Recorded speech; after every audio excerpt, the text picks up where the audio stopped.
5000 सालों से सुग्रीव की गुफा में खजाने की रक्षा कर रहा है ये इच्छाधारी बंदर। माना जाता है रामायण में जिस ऋषिमुख पर्वत का उल्लेख मिलता है वो आज की तारीख में कर्नाटक प्रदेश के हम्पी में है। यहीं पर वानर राज सुग्रीव और बाली की राजधानी किष्किंधा नगरी बसी हुई थी।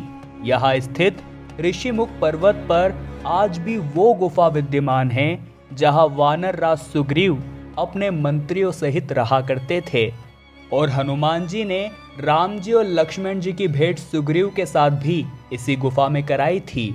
इस गुफा के और भी कई रहस्य है। कहा जाता है पिछले 5000 सालों से एक इच्छाधारी बंदर आज भी इस गुफा में खजाने की रखवाली करता है। परंतु सन 1990 में ऐसा क्या हुआ कि सरकार ने इस गुफा को हमेशा के लिए बंद कर दिया। इस घटना की शुरुआत करने से पहले सभी लोग श्रद्धा से कमेंट बॉक्स में जय श्री राम अवश्य लिखें। साथ ही हमारे चैनल को सब्सक्राइब करके बेल आइकन को भी अवश्य प्रेस कर ले। दोस्तों, बात है सन 1990 की। कर्नाटक प्रदेश के हम्पी शहर में आज भी 5000 साल पुरानी सुग्रीव की गुफा मौजूद है, जिसे देखने व एक्सप्लोर करने के लिए देश के अलग अलग कोनों से लोग आते हैं। इसी गुफा के अंदर एक और छोटी सुरंग है जिसके बाहर एक बंदर हमेशा पहरेदारी करता रहता है। लोगों का ऐसा मानना है कि वो पिछले 5000 सालों से जीवित है और उसे इस खजाने की रक्षा करने की जिम्मेदारी दी गई है। और दोस्तों, जिस स्थान पर स्वयं भगवान राम जी के चरण पड़े हो वो स्थान कोई खजाने से कम भी नहीं है। एक समय की बात है, मीना और सुरेश नाम के दो पति पत्नी उस गुफा के अंदर पहुंचे। उस गुफा के अंदर पहुंचते ही उन्हें एक अलग ही अनुभूति हुई, मानो वो पुनः पौराणिक काल में आ गए हो। सुग्रीव की उस गुफा को अच्छी तरह से एक्सप्लोर करने के बाद मीना और सुरेश पुनः अपने घर पर आ गए। रात्रि के समय मीना को एक सपना आया कि उस सुग्रीव की गुफा में बहुत सारा खजाना दबा हुआ है। चूंकि उसे वो सपना सुबह ब्रह्म मुहूर्त में आया था, इसलिए उसे लग रहा था कि वो सच हो सकता है। उसने अपने पति सुरेश से कहा कि हमें एक बार पुनः सुग्रीव की गुफा में जाना चाहिए और अपने स्तर पर थोड़ा सा प्रयास करना चाहिए। हो सकता है हमारी पूरी जिंदगी बदल जाए। बात चल रही है सन 1990 की। सुबह के समय वह बहुत ज्यादा निगरानी रहती थी, इसलिए वो रात के समय उस गुफा में पहुंचे।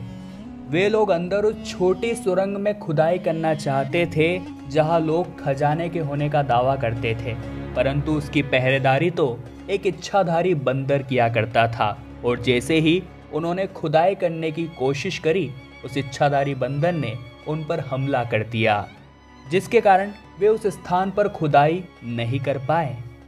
परंतु उसी के दूसरी ओर एक और स्थान पर जब उन्होंने थोड़ी सी खुदाई करी तो वहां पर से उन्हें एक कोहिनूर हीरा मिल गया, जिसे लेकर वो अपने घर आ गए और उस कोहिनूर हीरे के माध्यम से उनकी जिंदगी आलीशान हो गई।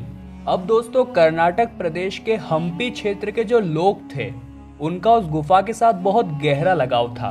उन्होंने उस निश्चित स्थान पर जब खुदाई देखी तो उन्होंने तुरंत इसकी सूचना पुलिस वालों को दी और अपराधियों को पकड़ने की मांग रखी।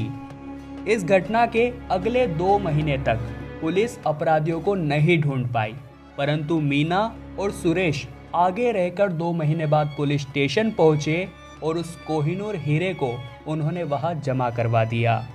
जब पुलिस वालों ने उनसे कहा कि आप लोग आगे रहकर खुद को सरेंडर करने क्यों आए हो, तब उन्होंने सच बताते हुए कहा कि एक रात्रि को आज से 2 महीने पहले हम इस कोहिनूर हीरे को उस गुफा से चुरा कर ले आए थे।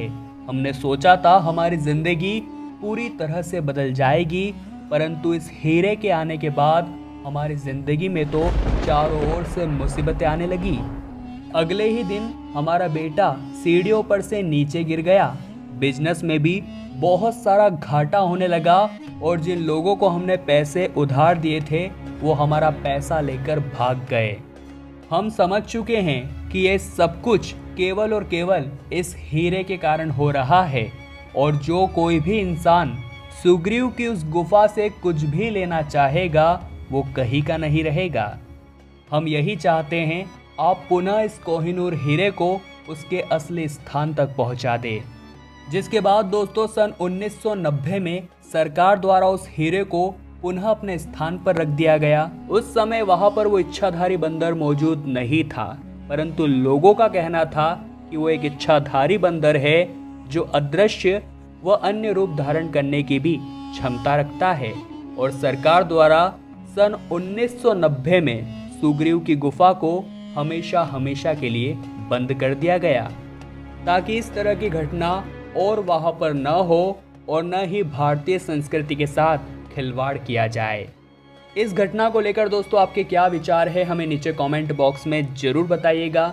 सभी सच्चे राम भक्त जय श्री राम अवश्य लिखें, वीडियो को लाइक करें और जल्दी से चैनल को सब्सक्राइब करके बेल आइकन को प्रेस करें, ताकि आपको हमेशा ऐसी सत्य चमत्कारिक घटनाएं देखने को मिलती रहे।